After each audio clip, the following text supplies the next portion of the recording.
Hello guys, welcome to my channel. जैसा कि आप जानते हैं कि इस चैनल पे मैं अपने मॉक के स्कोर, अपने एग्ज़ाम के स्कोर कार्ड और बहुत सी चीज़ें शेयर करता हूँ। तो पिछले कुछ टाइम से कुछ लोग मुझसे इंग्लिश के सोर्स के बारे में पूछ रहे थे, तो मैंने सोचा एक अलग से डेडिकेटेड वीडियो बना दी जाए जिसमें सभी डाउट्स क्लियर कर दिए जाएँ। और ये एक बिना हवाबाजी की एक प्रैक्टिकल स्ट्रेटजी होगी जो मैंने अपने पिछले 3 साल के एक्सपीरियंस, जब से मैं एसएससी सीजीएल का एग्ज़ाम दे रहा हूँ, उसके बेसिस पर बनाई है। और ये क्रक्स स्ट्रेटजी बोल सकते हैं आप इसको, जिसमें आप मिनिमम इनपुट से कैसे मैक्सिमम आउटपुट लेना आप ये सीखेंगे। बहुत से लोग आपको ये कहेंगे कि 135 नंबर का वेटेज है इंग्लिश का मेंस में, तो इस पर सबसे ज़्यादा ध्यान देने की ज़रूरत है। ऐसा नहीं है। अभी भी आपको जो सबसे ज़्यादा ध्यान देने की ज़रूरत है वो है अपने मैथ्स के सेक्शन पे, क्योंकि मैथ्स ही एक ऐसा सेक्शन है कि जब हम एग्ज़ाम में पैनिक करते हैं तब भी हम इंग्लिश तो बना ले जाएंगे, पर अगर हम इधर पैनिक कर गए तो हमारा पूरा एग्ज़ाम बेकार हो सकता है। इसलिए आप लोग अपने नर्व्स को कंट्रोल करना और मैथ्स की ज़्यादा प्रैक्टिस करें सबसे ज़्यादा। तो आज के फियर्स कंपटीशन को देखते हुए जो आपका टारगेट स्कोर रहना चाहिए वो प्री में 50 में से 45 मिनिमम आना चाहिए, क्योंकि प्री का भी कट ऑफ आजकल 150 जा रहा है, क्रॉस कर रहा है। तो उसको देखते हुए जो हमारे 3 सब्जेक्ट हैं, मैथ्स, इंग्लिश और रीजनिंग, इनमें तो आपको 45 प्लस किसी भी हालत में लाना ही है।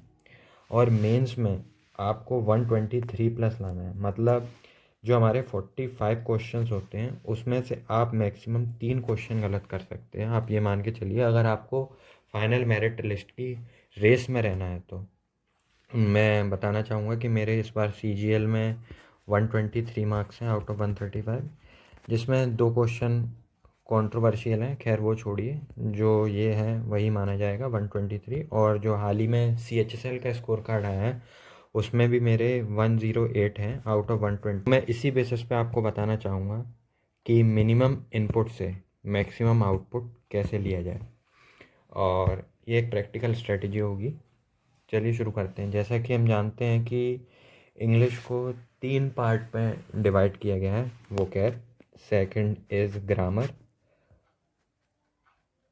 और थर्ड इज़ रीडिंग कॉम्प्रहेंशन। तो सबसे पहले जिससे बच्चे डरे हुए होते हैं वो वोकैब। वोकैब का के बारे में आपको जानना ये सबसे ज़्यादा ज़रूरी है कि आपको सिर्फ एग्ज़ाम निकालना है। एग्ज़ाम निकालने के लिए जितनी पढ़ने की आपको ज़रूरत है सिर्फ आप उतना ही पढ़िए, क्योंकि ये एक अता साल है, इसका कोई अंत नहीं है वोकैब पढ़ने का।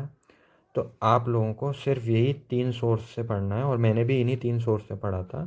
और ऑलमोस्ट 90% क्वेश्चन बन जाते हैं। आप ये भी याद रखिए कि आप से अगर वो क्वेश्चन नहीं बन रहा है वोकैब में, तो वो 90% प्लस लोग बच्चों से नहीं बन रहा है।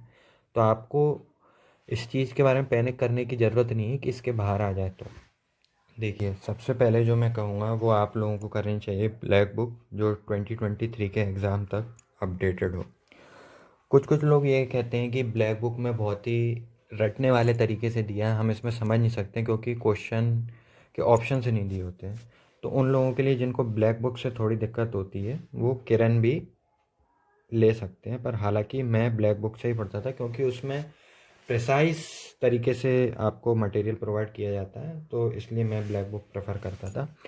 और रही बात उन वर्ड्स की, जो लोग सोचते हैं कि ज़रूरी थोड़ी है कि एसएससी प्रीवियस ही पूछेगा, कुछ न्यू वर्ड्स भी तो पूछ सकता है। तो उसके लिए मैं कहूँगा कि आप वर्ड पावर मेड इजी की एक वीडियो है 11 आवर्स की, जिसका चैनल का नाम है एकदम बेसिक। आप वो देख लीजिए, और उसमें आपको रूट वर्ड्स से इतने वर्ड्स बनाना आ जाएंगे कि अगर एसएससी थोड़ा घुमा के भी कोई क्वेश्चन पूछेगा तो आप बना ले जाएंगे। विश्वास मानिए, मैंने सिर्फ ये 2 सोर्स फॉलो करे हैं। और एंड टाइम के लिए मैं आरबीई शुभम सर की जो पीडीएफ वो प्रोवाइड करते हैं फ्री ऑफ कोर्स, जो रीसेंट एग्ज़ाम का कंपाइलेशन होता है वो कैप का, आप उसको भी रेफ़र कर सकते हैं। ये एंड टाइम पे, रिवीजन के टाइम पे आपको करना है, जिससे कि आपको याद रहे एंड टाइम तक। तो इन 3 सोर्स के अलावा आपको वोकेबलरी में कुछ भी करने की ज़रूरत नहीं है। आप ये माइंड में रखें कि आपको सिर्फ एग्ज़ाम निकालना है। सेकंड जो है हमारा वो है ग्रामर। ग्रामर की बहुत सारी स्टेजेस होती हैं। जैसे कि जिस बच्चे ने सीजीएल का नाम ही पहली बार सुना है और जिसको ये भी नहीं पता है कि एग्ज़ाम में किस तरीके के क्वेश्चन आते हैं, सिर्फ उन्हीं लोगों को कोर्स लेना चाहिए, otherwise it's just a waste of time. तो मैं सजेस्ट करूँगा अमन वशिष्ठ सर या जयदीप सर से। एक दो टॉपिक मैंने पढ़ के देखे हैं तो मुझे पता है कि ये लोग थोड़ा अच्छा पढ़ाते हैं, तो इसलिए मैं ये कहूँगा कि आप ये ले सकते हैं। अब आते हैं सेकंड, वो जिनको इंग्लिश का सेंस तो है, उन्हें पता है कि किस कौन सी चीज़ कहाँ यूज़ होती है, they just need a touch-up. तो जिनको थोड़ा डिटेल में करने की ज़रूरत है, मतलब थोड़ी ग्रामर जिनकी वीक है, वो नीतू मैम की वॉल्यूम 1 को रेफ़र कर सकते हैं। और जिनका थोड़ा ये जो इस कैटेगरी में फॉल करते हैं, जिनका ग्रामर सही है पर उनको जल्दी कवर अप करना है कोर्स को, मतलब अगर कोई उनको शॉर्ट में भी पढ़ाए तो वो जल्दी कैचअप कर लेंगे, तो मैं ये रिकमेंड करूँगा कि जो 120 रूल्स बाय निमिषा मैम की जो वीडियो है वो बहुत ही सही है। मैंने उसी को करा था और ऑलमोस्ट सारे क्वेश्चन मुझसे बन गए थे। सब्जेक्टिव ऑब्जेक्टिव के हिसाब का सब कुछ क्लियर हो जाएगा, ट्रस्ट मी। तो आपको निमिषा मैम को ही रेफ़र करना है 120। जब आप ये रूल कर लें तब आप क्या कर सकते हैं कि नीतू मैम की वॉल्यूम 1 से प्रैक्टिस कर सकते हैं, ये बेस्ट है। और जिनको थोड़ा पीवाईक्यू लगाना है तो मैं सजेस्ट करूँगा कि आप पिनेकल की बुक लें, और सारे चैप्टर्स लगाने की ज़रूरत नहीं है। मैं बताऊँगा जो आपको हाई स्कोरिंग जो चैप्टर है, जैसे कि आपका हुआ sentence improvement, error, preposition, subject verb agreement, ये सब, ये जो 4-5 टॉपिक हैं इन्हीं को लगाने की ज़रूरत है। बाकी जो आप मॉक्स देंगे डेली, आपका उसी से कवर अप हो जाएगा, आपको कुछ अलग से करने की ज़रूरत नहीं है। तो ये रहा ग्रामर का सीन। और 4-5 टॉपिक ही आपको पढ़ने की ज़रूरत है डिटेल में, बाकी सब को आप 120 रूल्स में आपका कवर अप हो जाएगा। और जो अगर 120 रूल्स के बाहर से आया तो वो किसी पे नहीं बनेगा। मेन फोकस यहाँ पर रखिए कि एग्ज़ाम में आपका फोकस इस चीज़ पे होना चाहिए कि जो चीज़ सब कर रहे हैं वो तो मुझे 101% आनी चाहिए, और पहले आपको इसी स्टेज पे पहुँचना चाहिए। जब आप इस स्टेज पे पहुंचेंगे कि जो 75% ऑफ द स्टूडेंट्स अटेम्प्ट कर पा रहे हैं वो मैं भी कर पा रहा हूँ कि नहीं, देन आपको एक्स्ट्रा करने की सोचनी चाहिए। ये ऐसा मेरा मानना है। अब थर्ड आता है रीडिंग कॉम्प्रहेंशन, जिसको लेके बच्चे थोड़े परेशान रहते हैं, पर इसमें आपको मैं एक इंटरेस्टिंग अप्रोच बताऊंगा। ये मुझे मेरे यूपीएससी वाले सर ने बताया था। जैसा कि आपको पता है कि यूपीएससी में थॉरो रीडिंग करनी पड़ती है, बुक्स की बड़ी मोटी मोटी किताबें पढ़नी पड़ती हैं। तो मेरा वो पढ़ने में मन नहीं लगता था, तो मैंने एक दिन सर से पूछी थी कि सर मन कैसे लगाएं, तो उन्होंने मुझसे कहा था कि जो भी नोवेल, आपको जिस भी सब्जेक्ट का नोवेल पसंद है आप उस नोवेल को पढ़िए और अपने फ्री टाइम में रीडिंग की आदत डालें। जब आप रीडिंग की आदत डालेंगे तो आप किसी भी जो आपके पेपर में अनसीन पैसेज आएगा ना, आप उसको एक बार में ही पढ़ के उसका सेंस निकाल लेंगे। इससे आपका टाइम भी बचेगा और आप उसको जल्दी भी ग्रेस्प कर पाएंगे। आप देखें कि बच्चे एक ही पैसेज को 4-4 5-5 बार पढ़ते हैं, और मैं आपको बता रहा हूँ जब आप एक ही चीज़ को 4 से 5 बार पढ़ेंगे तो आप उसी में कंफ्यूज होते जाएंगे। तो आपको इस स्टेज पे पहुंचना है, अपना इंग्लिश का सेंस इस लेवल पर डेवलप करना है कि आपको एक या मैक्सिमम 2 बार पढ़ के उसका पूरा सेंस समझ में आ जाए। आप अगर मल्टीपल बार पढ़ने पर कर रहे हैं तो मुश्किल है, आप गलत जगह पर हैं। तो मैं कहूँगा जैसे कि मैं ये नोवेल रिसेंट में पढ़ रहा हूँ और ये मैंने पढ़ी हुई है, तो मैं आपको रिकमेंड करूँगा कि आप ये दो नोवेल से स्टार्ट करें। मैं ये नहीं कह रहा हूँ कि आप फुल टाइम यही कर लें। अब जैसे कुछ लोगों को लगेगा इसमें तो टाइम वेस्ट होगा, तो मैं आपसे कहूँगा कि आप modern history by Bipin Chandra Pal आप ये पढ़िए। ये तो आपके एग्ज़ाम में भी काम आएगी, और जो भी आपको एग्ज़ाम हाई लेवल के देने हैं स्टेट पीएससी, तो आप इससे भी करिए। इसमें भी एक अच्छी लेवल की इंग्लिश होती है, और मैं बता रहा हूँ reading is the best hobby और बेस्ट हैबिट है। आपने सुना भी होगा रोज़ आपको 4 पेज पढ़ने चाहिए, वो ही है। अगर आप ये करेंगे तो विश्वास मानिए कि आप जब आपके पेपर में एरर का भी क्वेश्चन आएगा ना, तब भी जब आप भले ही ये ना बता पाएँ कि इसमें एरर क्या है, प्रेपोजिशन का है, आर्टिकल का है, पर जो वो पार्ट्स डिवाइड होंगे ना, आप वो ये बता देंगे अगर आपने रीडिंग बहुत अच्छी कर रखी है कि इस पार्ट में एरर है। आपकी अंतरात्मा खुद कह देगी कि पार्ट ए में एरर है, बी में, सी में, डी में। बहुत सी जगहों पे मुझे भी नहीं पता होता है कि इसमें किस चीज़ का एरर है। पर क्योंकि मैंने रीडिंग इतनी कर रखी है इंग्लिश की, ज़्यादातर चीज़ें मैं इंग्लिश में ही करता हूँ, जैसे क्रिकेट का प्रीव्यू हुआ, कुछ भी हुआ जो आपकी डे टू डे एक्टिविटी है, आप उसको इंग्लिश में ही करना शुरू कीजिए। आपकी आधी से ज़्यादा इंग्लिश प्रिपेयर हो जाएगी। आप एरर बहुत अच्छे से पकड़ लेंगे कि यहाँ गलती है। देखिए एग्ज़ाम आपका ये नहीं पूछ रहा है कि एरर क्या है ये बताइए, उसका करेक्ट फॉर्म लिख के दीजिए। आपको बस ये पूछ रहा है कि किस पार्ट में एरर है या इसका करेक्ट फॉर्म क्या है, आप खुद ही बता देंगे। तो मेरे हिसाब से ये आपको डेवलप करना चाहिए कि आप रीडिंग कैसे करें। अब जिन लोगों को ये लगे कि इसमें तो टाइम वेस्ट होगा, तो वो जो घिसा पिटा रूल है जो सब बताते हैं कि द हिंदू के एडिटोरियल पढ़िए, बिजनेस कॉलम पढ़िए, और उसमें जो वो कैब है वो उसको नोट डाउन करिए, तो मैं वो सब सजेस्ट नहीं करूँगा, क्योंकि आपका हिंदू के एडिटोरियल पढ़ने में ज़रा सा भी मन नहीं लगेगा, विश्वास मानिए।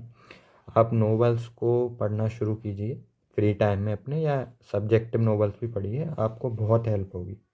ये मेरा मानना है, और यही मैं मानता हूँ रामबाण है हर चीज़ का। कि एग्ज़ाम में PQRS आती, जैसा कि CGL 22 के मेंस में हमने देखा था कि जो पैरा जंबल आए थे वो हाई लेवल के थे।